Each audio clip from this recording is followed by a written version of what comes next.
আসসালামু আলাইকুম রহমতুল্লাহি ওবারাকাত। আসসালাতু আসসালামু আলাইকা সাইয়্যিদা রাসূলুল্লাহ, আসসালাতু আসসালামু আলাইকা সাইয়্যিদা হাবিবাল্লাহ, আসসালাতু আসসালামু আলাইকা সাইয়্যিদা নবী আল্লাহ। প্রিয় ইসলাম ভাইরা, আজকে আমরা শ্রবণ করব উজুর পর কালিমা শাহাদাত এবং সূরা কদর পাঠ করার ফজিলত সম্পর্কে।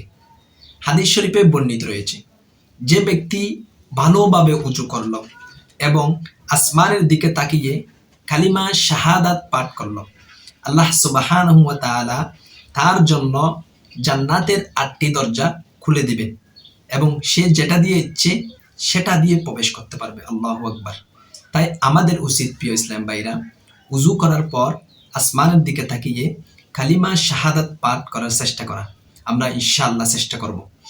এবং হাদিস শরীফে বর্ণিত রয়েছে, যে ব্যক্তি উজু করে একবার সূরা কদর পাঠ করবে, আল্লাহ সুবহানাহু ওয়া তাআলা তাকে সিদ্দিকিনদের অন্তর্ভুক্ত করে দিবেন, অর্থাৎ সত্যবাদীদের অন্তর্ভুক্ত করে দিবেন। আল্লাহু আকবার।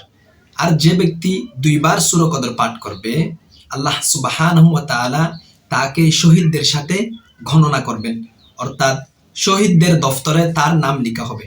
এবং যে ব্যক্তি 3বার সূরা কদর পাঠ করবে, আল্লাহ সুবহানাহু ওয়া তাআলা ওই ব্যক্তিকে কিয়ামতের মাঠে নবীদের সাথে হাসর নসর করাবেন।